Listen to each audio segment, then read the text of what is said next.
All right, ladies and gentlemen, I am live, not from Indianapolis, Indiana, but from Washington, D.C., from the Washington, D.C. Convention Center right there. But that's not really important to where I am. What's important is we're going to have a really great conversation about what takes to go for the long haul in merchant services. So many of our partners, what we see is we see one deal, 5 deals, 10 deals, and then we see it at one, two, and maybe 3 years, and then they just kind of fizzle out. Maybe they go do something else, and they kind of. And the best success is those who go through the ups and downs, and we're going to learn that from one of our partners. But let me bring all of us on the screen today. On the lower left-hand quadrant, from Glenwood Springs, Colorado. How are you, Jenny Rickle? How is life? And I realized I don't think I've set your one shot, so I'm going to go to your one shot because I didn't do that ahead of time. And then you're going to see yourself reappear. But how are you, Jenny? Oh, I'm you're doing pretty there. good. Okay, it Oh, worked. there I am. I didn't know if because I realized when you came on, I didn't test that button worked. So it's you. Good. We're good. Luck of the day, right? Yep. Things are good in Colorado. It's absolutely fall here. All the colors, like everybody around here goes for a drive to look at all the beautiful colors. So the weather is cooling down and the seasons are changing. So we're doing pretty good here in Colorado. Awesome. And I will say it is beautifully 65 degrees here in Washington, D.C. Couldn't ask for it to be Wow. more gorgeous. Took about a 3 mile walk about 6:30 this morning. It was just slightly chilly, but Wow. just the perfect temperature to have a hot coffee and take a walk. And now, on the upper right-hand side of your screen from Warsaw, Indiana, where I know the fall colors are probably about done. I haven't been up to Warsaw in the last 2 weeks. Mike, how are things up in the Warsaw, Indiana? Doing well. A lot of leaves are down. There's some are still changing. My wife and I spent some time in Red River Gorge, Kentucky area last week, and wow, wow, wow, wow! Right in the middle of changing, and just so beautiful. And took several nice hikes, and just had a lot of fun together, while our kids were off doing their own thing for fall break. So it's fall. It's not 60 some here. It's 47. It's getting down in the 30s at night, getting a little chilly. Well, it is time for us to introduce our special guest in the upper left-hand quadrant. If you're going, sometime I should face these so we could actually like play tic-tac-toe or have a little Brady Bunch, whichever way. Mike, do you want to introduce our special guest? Absolutely. Today we have with us Mr. Curt Frigon. And as I was looking through all the notes that we take as we're talking to people over the years, it looks like yesterday was the anniversary of the first conversation I had with Curt Frigon, as he was out, checking us out, learning about PayProTech back on October 22nd, 2018. You're There laughing. we Is this go. is bad or good? Well, no, I just love that we. I was trying to think, do we need to have a new segment? First time Mike talked to, and he just goes through all of his notes and tells us things. Love And Mike that. started talking to Curt. It's kind of like a dating site. The first time Curt finally It got to was a meet little bit. Mike. But There you this, go. I think this was just his first referral call to us. It might have been the first time he talked to PayProtect, to be honest. But anyway, so looking back 7 years ago, and then Kurt's been in this business before that. We just want to welcome Curt Freegon, white label partner, very, very good partner, great guy out in the field, Yep. loves taking care of merchants, and has merchants with us, and with other companies that have been with him since the very beginning. So welcome, Yep. Curt. We're glad Welcome, to Curt. have you. All right. Thank you, Thank Curt. you. Thank you. Kurt, let's start out with this. Kurt Frigon, Great Lake Merchant Services, but that's not how you first started. Can you give us a short bio of Kurt, where you came from, where you're from, and a little bit how you first got introduced to the payments industry? Certainly. My background primarily was in sales. Out of college, I became involved with the medical field. I was a rep for a durable medical equipment supply company. And then from there, just kind of morphed into custom power wheelchairs. So I was kind of in sales, but yet I was kind of in a healthcare provider space as well. Did that for a number of years and frankly kind of got burned out from it and wanted to kind of explore some other opportunities and had a friend that was in merchant services and had worked for a rather large company and just dabbled in it. I did it on the weekends and in the evenings and just kind of felt out to see if it was going to be a good fit or not, and instead of just jumping right in. So it took me probably about a year and a half or so to transition and make the decision that, hey, this is something I really want to do. I want to be full time, and that's when I jumped in and did it. And there's no looking back. I mean, I've been doing it now for about 12 years, about 9 and a half now full time, and started my LLC about 5 years ago. I'm kind of a one man shop. I've got my wife now incorporated. She's retired, and so I've got her incorporated in the business. And I've tried to get some sub agents, and they didn't work out. And not to say that won't ever be the case, but I'm pretty content on my business, kind of the way it is right now at this point in time in my life. Awesome. Uh, so we'll go round robin and ask questions. So Jenny, you get the next question. I'm going to start us out, and then we'll go to Mike. Curt, what do you think what were some of the first obstacles that you had to overcome when you started over, 12 years ago and you're first just dabbling in the industry? What were some of the hardships that you had? Hardships is the wrong term, but some of the things that were like, man, I had to overcome these. I had to keep going. What were some of those things that you first experienced when you're in this merchant services, start selling and doing it on the side? Oh, good question. One thing that I really struggled with at the beginning and almost decided not to go in this direction was kind of a stigma, I guess. And you might have some of the older reps that you have might have incurred the same thing, where people were making promises to their merchants and promising them world just to get them to sign on the dotted line, and then they would get them to sign this and that, and then they just forgot about them and went on to the next customer, and it was it was just got to be somewhat of a sleazy, I guess it's kind of a strong word to use, that I had to kind of overcome. And I figured, hey, I know myself, I know my personality, I know what type of person I am. I'm going to treat these merchants just the way I expect to be treated. And I think that kind of added to a lot of my success early on with merchant services, is I just did right by the customer. I listened really well to their pains, some of the things they were suffering, and made sure I didn't overpromise. And in time, that's why I've been able to kind of keep some of the longer merchants that I've had for the period of time that I have, because I pride myself on service, and I think that's actually really, a lot of accounts I thought I was going to lose, and for some reason I just kind of stuck with it and just kept kind of reasoning with them and this and that, and they stuck with me.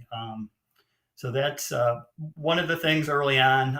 I was right on the tail end too, quickly on the knuckle busters, which I think you guys are kind of familiar with. So I was kind of on the tail end of that, and just kind of a growth spurt within technology too. So I had to kind of learn that curve, and I'm still learning new stuff every day in regards to technology. I mean, the AI stuff is just kind of intriguing to me, but it's still going to be something that I still have to really buckle down and learn more about. Yep. All right, Jenny, it's your turn. Question. I'm curious, Curt, do you remember your first merchant account that you signed up with us, and how did it go? Like when you very first started out, what was one of your first merchant accounts, and what was that experience like? Okay. Actually, I actually have an answer to that question. I know the very first merchant that and actually I still have that merchant. It was a golf course, and I had them with another merchant, and they were in a growth spurt, and they were just using just a regular Verifone VX520 to process their business. So I talked them into you know advancing some of the technology. There was a lot of growth within. Had grown, and they were kind of just growing out of their space. So they expanded, and they wanted to go down the route of a POS system. And I was still learning POS systems at the time. And the great thing about it is, the POS Pros team with PayProTech was just instrumental in me getting that first merchant. They kind of walked through the process of what to expect in regards to the implementation process, and just baby steps, and kind of assisted me. And actually, they walked me through how to hook the POS system up, and I've never done that. I've never done that in my life, and they just kind of held my hand through it, and it's been a success. And I boarded them, and then I kind of switched them to the Edge product probably about 4 or 5 years ago, and they have been just a really great customer of mine. It's a seasonal merchant, but still, They've got a really good business, and it's just fun to watch their businesses grow too, as and some of the changes that kind of evolve throughout the years. I love that. And they're still with you right now. They're currently an They active are merchant with still you with right me. Yes, they now. are. Love that. Knock on wood. Yep. All right, Mike, you're up. Next question. So you described some of your transition, even going back as far as Curt, when you said you did this part time for a little bit just to make sure it's where you wanted to go. You touched on, having to overcome that reputation, and yes, we can all certainly sympathize and empathize with that, and it's one of the things that we as a company have grown. Thank you to Nate and our recruiting team to choose better people, at least in our ranks, that we're not just bring in anybody and everybody aboard. But during that time, as you started to move through the growing pains, what made you decide to put together the LLC, become Great Lakes Merchant Services, and brand with PayProTech? What kind of change as that moved along? What tripped your trigger to do that? What tripped my trigger was the overall support that I got early on, and it continues to this day from PayProTech. One thing that I really like is it's kind of a small family feel to the business, where you're not getting lost as you're not just a number for another company. You can tell that the individuals that you talk to, right from Jason Lee, Danny, Michael Thomas. You guys, Mike, you guys, Nate, just throughout the years, or just seeing you at different shows and different conferences, Yeah.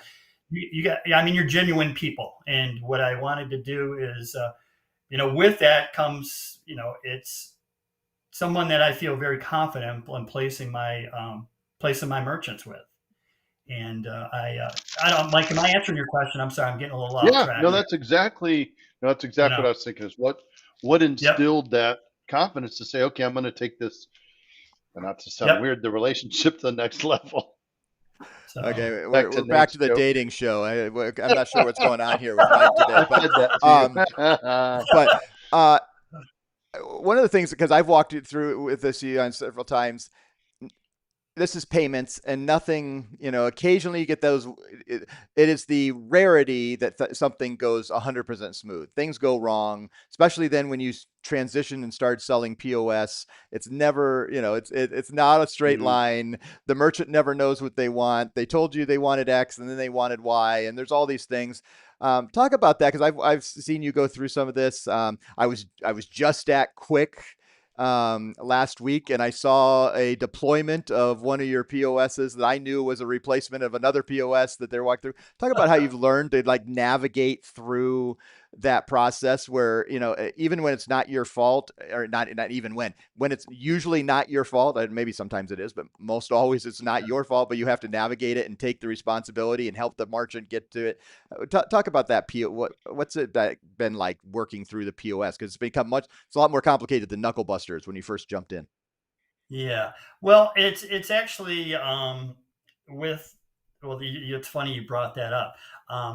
But it's just, you can kind of get a sense from the POS, because it's great that we have different POS systems that represent different verticals. So each one of them have their own little niche. But the challenge sometimes that I'm faced with is if I've got a merchant that's kind of a hybrid, where they're half retail, and then they're half like food. So it's kind of tricky to find a niche POS that can actually have those capabilities. In fact, you mentioned Quick. I've actually had Quick and their software developers and everything. They've actually been able to kind of create some things that I thought, oh gosh, there's no way this is ever going to happen. And that was my saving grace for saving that particular merchant. Yeah, and you're always it's a learning process, and you hope. The one thing I look at now is, the implementation, the implementation process, and that's just the baby steps that you're going to take with your merchant and with the POS company to get to the final. Hey, we're going live today. We're going live. We've got all the bugs, all the kinks worked out.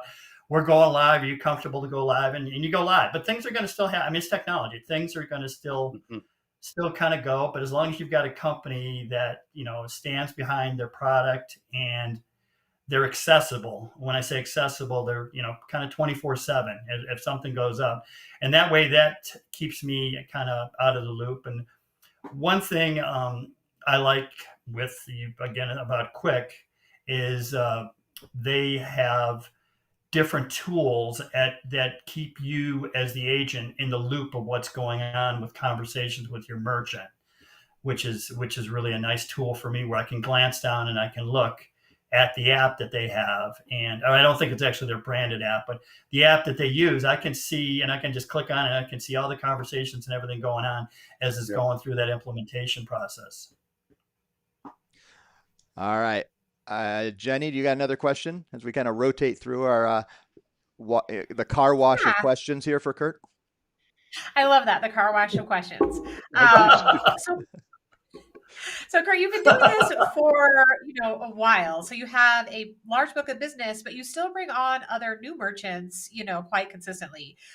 How do you balance that? How do you balance supporting the active merchants that you already have versus going out and bringing on new business to grow your profile with us? Well, it gets pretty challenging at times. I mean, I've kind of learned, and again, this is something that I learned along the way, is not to become complacent with my book of business, because there's always going to be attrition in this industry, and you're going to always lose customers, and you're going to lose customers not for the fault of you or the company or whatever, but things happen. And a wake-up call for me was during COVID, where I had a lot of my businesses focused on restaurants, bars, and just my book of business took a real hit due to the fact that my portfolio that I had with PayProTech was not as diversified as it should have been. So what I focused on after shortly thereafter COVID is kind of going after some different verticals to kind of fill those voids, but yet know when I do my business plan every year that I'm going to have probably approximately 10% attrition, and just keep the pipeline, try to keep that pipeline filled as best as possible. But I'm going to be at a breaking point where I'm going to need to hire. I resisted it for a number of years, but I'm going to probably start building a team. And you guys heard this first right now. So I'm going to probably build a team. Could I just I have pardon? Yeah, I have I'm at that point where and especially with my wife being on board and supporting it, she's more the brains of the operation, to kind of help me make that transition through. So be on the lookout. Yeah. Well, good job complimenting your wife as the brains. That is a smart choice.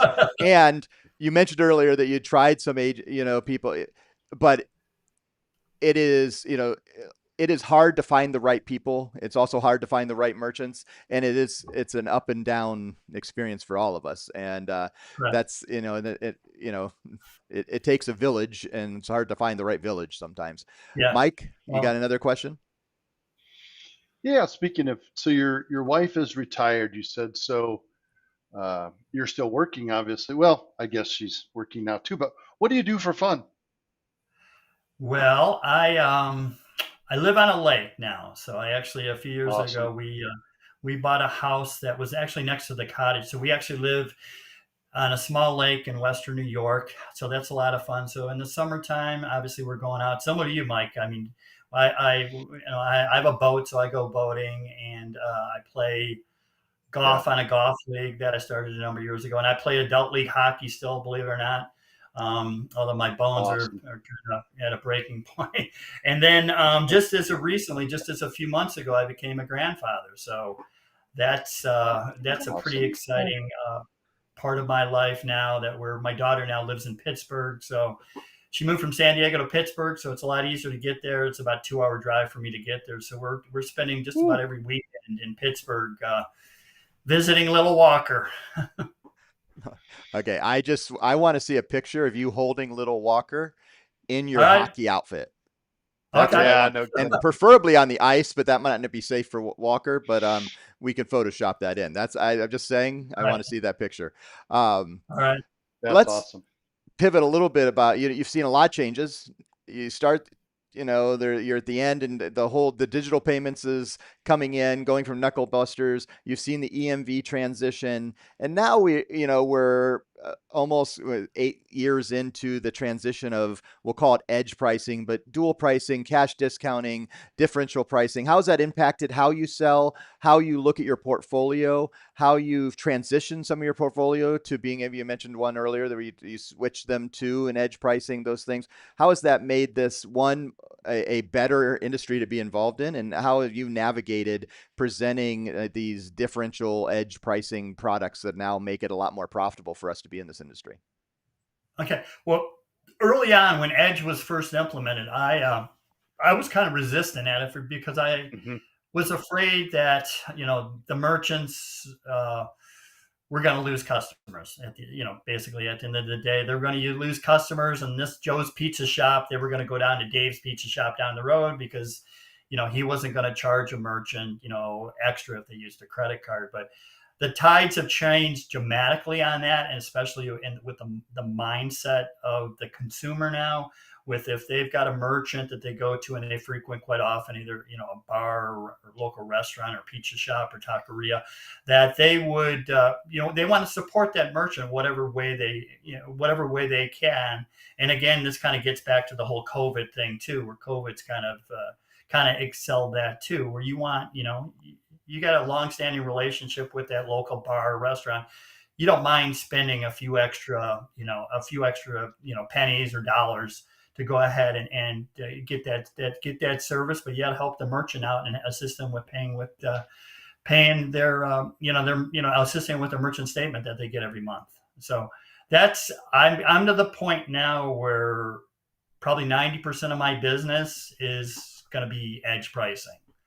And the 10% are just kind of some of the ones that are just kind of hanging out there that just really don't want to make the move. And I've danced with the customers for a number of years about it, and it's surprising, dance with them in regards to, traditional pricing, edge pricing, going back, having the team do a statement analysis, compare the both. And it's amazing, but people just have to think long and hard. And then if I just keep calling them and just asking them where they are with it, it's, people are more willing to make the move now than they were, let's say, 3 or 4 years ago. So I'd like to get to the point. I know there's some agents that's all they write is edge pricing, but I still have that probably 10%. And but I'd like to get to the point where that's the only business that I do is edge pricing. It would just simplify things a lot easier for me and for my wife and the merchants. What do you think? And then Mike and Jenny, I'll come up with last questions here.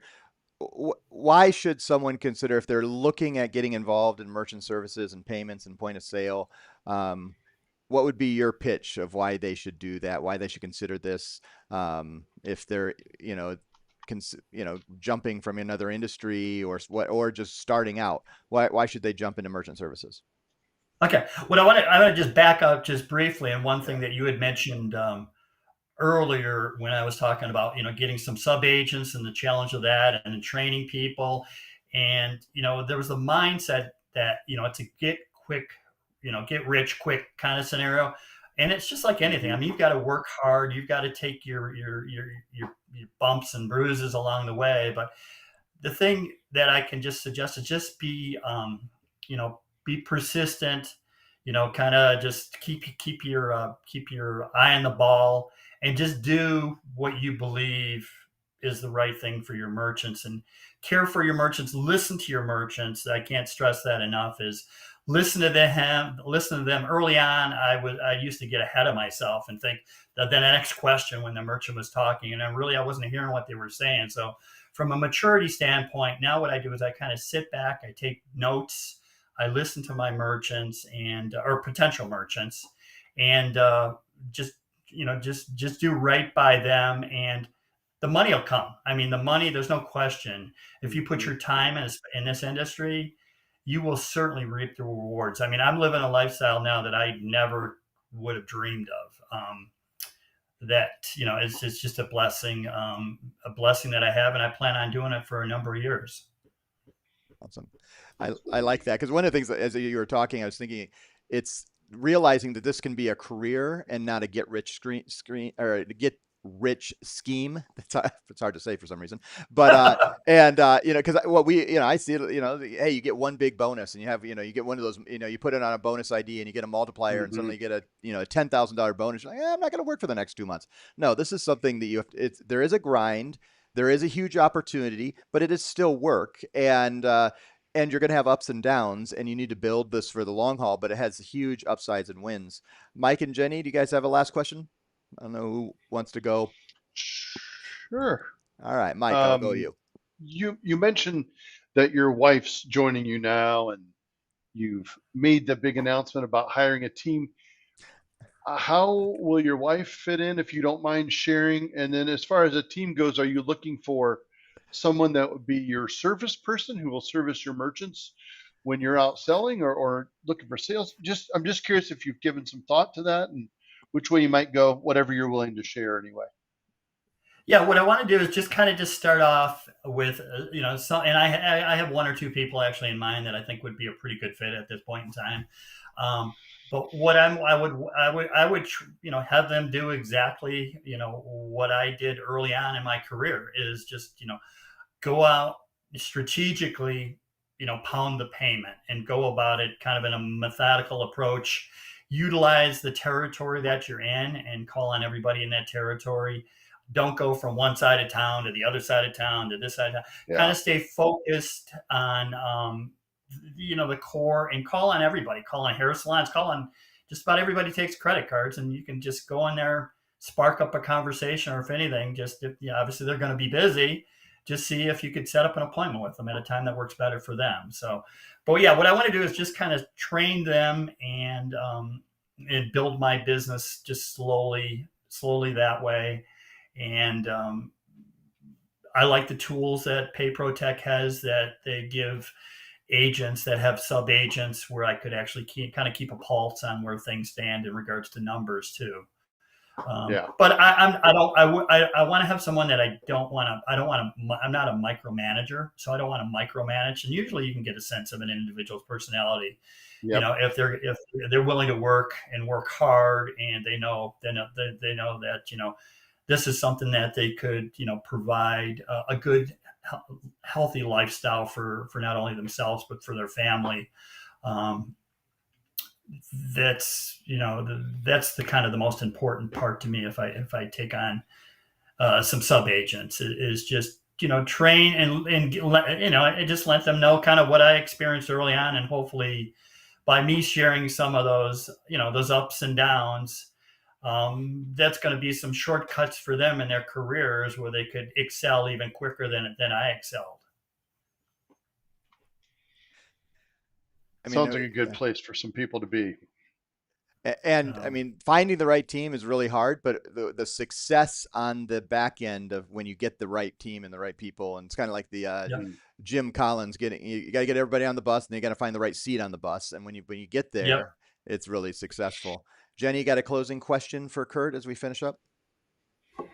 Yeah, I'm just a little bit curious when I'm hearing about your book of business. I hear a lot that you do a lot of in-person support and you're talking to them. So do you mostly really recommend just staying in like the area that you're living in that you can support them? Do you ever do merchants where you do over the phone, or they're outside of the area and not so close to where you're located? Well, I am now, my business is at a point where it's fun, but my business right now is primarily based on referrals from existing customers. So I'm in a good spot now with that, and I've got some infrastructure in regards to. I have a technician that I hired that sets up my POS systems now. I used to spend a lot. So there's times when I spent like 8 hours one time setting up a POS system, and I got thinking this is crazy. So I've hired an outside IT gentleman, and he's been great. Mm. That works along with the POS companies to do that. So I usually try to circle back to my at least once a quarter if I haven't heard from them, to just find out how they're doing. Is there anything I could do? So I spend probably more time than I should, but I mean, that's by doing what I do has been able to lower my attrition rate and keep the customers that I actually have, just primarily based on service. So it's I guess service. I mean that it's yeah. I mean that's business. And have you because you now are you're now in Western New York. You're farther away from some of your merchants. Is that changed as you've been further away from some of your original merchants? Have you do you not get to visit them as often, and or do you make more phone calls than going in person as you're managing Yeah. your book of business? How's that changed being able to support and serve them when you're a little further away? Well, actually, it's only a half an hour away from where I was when I used to live in Erie, Pennsylvania, which isn't that bad. So Oh wow. primarily where I'm positioned is ideally placed because I'm 2 hours from Buffalo, 2 hours from Cleveland, 2 hours from Pittsburgh. So my main focus is on the tri-state region is where I have a graph and I have like and I've got a food service group that I work with too that gives me quite a bit of referrals they're kind of like a Cisco or kind of like a US Yeah. Foods kind of group on a more regional, but more on a regional level. And they focus in those areas too, which really works well. But I mean, I've got accounts in California. I mean, I've got accounts in different parts of the country too. Um, that I've had for a number of years. I've got accounts that people that I've never actually really met in person that have been boarded with me. So I'm fortunate enough to that. But my main concentration is within the probably a 2 hour radius of my base on where I live right now. I live right along Lake Erie. So Yeah. Well, and the question is, a Steelers fan, a Browns fan, and a Bills fan comes into a bar. What do you do, Curt? What do you choose? Who you choosing? Who you helping out? I just tell them I'm from Detroit, Nate, and I'm a Lions Yeah, fan. Yeah. there you Or go. I'm a Michigan fan. Absolutely. So I stay that's true to my roots from my core upbringing. I totally So understand that. And how good are the Lions right now? I mean, yeah, it's fun to be a Lions fan right now. yeah, All yep, no, right. it is. Absolutely. So, any other closing questions, Mike or Jenny? Anything? I know we try to get this right around 30 minutes, and right now we're right at 32. So I don't want to, but as Mike closes a sneeze, we caught him on camera. I had him right up there. He did mute himself. Um, so, anything else you guys have for him? Curt, what I I've don't think loved, so. yeah. Tell me, because Curt, you and I went to the National Restaurant Show 2 years ago. Um, correct. and tell me what your experience. What was? I mean, that was a show. We weren't going to try to sell restaurants. Um, well, first of all, in my live setting here, I do want to make sure I always get the best comments up here. Andrew Locke, make sure that yes, looking good. I do appreciate that, Andrew. But what was that? What was that? Tell me a little bit about your experience. We weren't going to sell restaurants. We were going to learn about restaurants, really, and kind of how things are. Try to find things.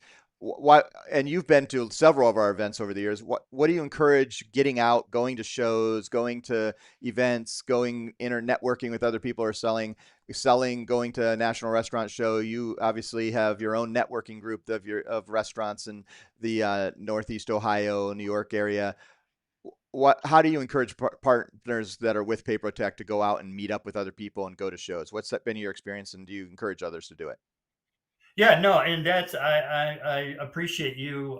Yeah, that was what 2 years ago when you invited me to Chicago Yeah. because I think there was two events I know going on in Chicago. I think the Midwest was going on, and then it was either shortly before or shortly after they had the National Restaurant Okay. Show. So no, that was really good exposure, and I could not believe how large that show was too. It was kind of somewhat overwhelming, but no, it was a lot. That was a lot of fun. And what I would encourage is if there's any agents out there that have like a local food service group that like a distributor that distributes and they deliver to bars and restaurants, call on them because those sales agents that call on those restaurants and they take their orders in person or they take it on iPad, they they're they've got a they're kind of the front front facing where they could actually talk to the merchant, say, hey, are you happy with your credit card service? So I've kind of coached some of these sales agents on kind of just a quick question to go ahead and ask to get them and engage them in conversation, and then they just give me the referral. So I mean it's just and sometimes they're hard to penetrate, but a lot of it is just relationship driven, and that's the way that I've driven driven my business is just relationships. I mean, years ago, I took Dale Carnegie classes and stuff like that, and that really kind of instilled a lot in me on just how important relationships are, and doing what you say you're going to do and do it. So, Mm. Yep. All right. As we close out, I'm going to let Mike Stetzel do our closing word here as we close out our interview with Curt Frigon. Just a couple housekeeping tips and things. One, Andrew also says, you too, Mike and Jenny. Sorry, Curt. Apparently, he is not going to say that you're great. Ouch! But he's But asking a well, question you about got but to he get does to your know but he him. does sentence. but he does ask a question from Mr. Curt, so he shows respect, calling you Mr. Curt, and he I like says, um, that. "Are there incentives?" I'm trying to read into the question here, but I think he's asking, how do you incentivize referral bonuses, things like that, to incentivize these third parties to be involved? How do you get them involved in the game? Maybe, what's your experience been, Curt? Yeah, I do. There's two local vendors that actually are kind of in the restaurant space here, two regionals, and I do both of their. Each year, I pay for a booth and I go to their shows. And what I do is, and that's actually an excellent question, because they've got to you got to have some skin in the game. So I give them I get the referral, I get engaged in conversation. If I sign the deal, I don't make them wait. I give them an upfront spiff that I give them, and I don't wait for them to start processing. Once I close the deal and I've got a mid established for that merchant, I will cut them a check. Um, and that seems to be a pretty good formula. I've had a few times, but got a referral from a new agent with this food service group, and she was kind of just struggling, just getting by, just getting into the business, everything. And she gave me a referral, and it was a really strong referral, and it was around Christmas time, and I decided, that I'm going to just pay her. I took a chance, and I paid her right as soon as I got the mid. I just paid her, um, and actually had that she was out of state. I FedExed her a check, and she was so gracious that I did that for her. She said it just really kind of changed her Christmas by just getting that little additional Mm. money. So Cool. Yeah, I mean, figuring out the right way to build those incentives as you're building these network and referral partnerships, yeah, and it's different each time, but it's important to figure out what the right carrot is, and it will help grow your business long term. And being willing to like put a little skin in the game, like yourself, before you've gotten a one penny, you're already paying someone. exactly. Yeah. That I think shows respect to those who you're serving and working with.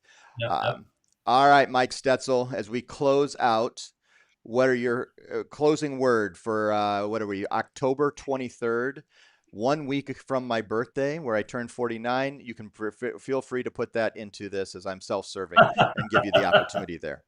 So next Thursday, I believe we have a guest. So we will be live here for There you Nate's go. birthday, and have Jason Horn here to chat with us as well. Um, my closing thought is of these conversations. The people we've spoken to, and I just want everybody to know this out there in the PPT Nation, is we're bringing some people on here that have varying, amounts of merchants with us and have varying levels of experience in the industry. We're trying to hit a lot of different things here, and I want you all to know that while these conversations have been pretty light and pretty positive, I want you to know that all the people we've had on here, I'll be honest, I can probably remember a situation that wasn't fun, and I think Curt could tell you some. He kind of led to the one about a POS deal that he and Nate both seem to know about that, was harder than usual, whatever the case is. But I think the key is that all these people are still sitting here today, have, um, you know, have a history with us and know that, yeah, we're not perfect, but we're going to get to the bottom of it, whatever it is. And we're going to be honest about it. We're going to say, hey, oops, that was an error. Hey, oops, here's what happened. We're able to fix this now. Or, whatever the case is, I think the point is, I want everybody to know that while these are fun conversations, there are things that happen with with partners, but they're all still here to talk to us about it. Not all, don't get me wrong, but I hope you understand what I'm getting at, that we are here to solve for the best solution possible every single time. Love it. That's it. Mike, there's always going to be ups and downs. There's always going to be wins and losses, and there's always going to be Papertech who's got your back, and we want to win together and grow together. Thank you, Curt Frigon, for joining us here on Office Absolutely. Hours. Thank you on behalf Thank you. of Mike Stetzel and Jenny Rickel. I'm Nate Manahan. We will be live again, I think, noon next week as we keep going through, as we have lots of conversations with our partners as we learn together to be better in merchant services, better in payments. And Curt, it was great to learn from you. I'll use this as we close out. Andrew, who's watching live, I'd offer Curt a compliment, but I don't know him, but I love his business sense, which is a compliment, Andrew. So thank you very much. On behalf of all of us, thank you guys very much. We'll see you next time. Bye, everybody. Thank you. See ya.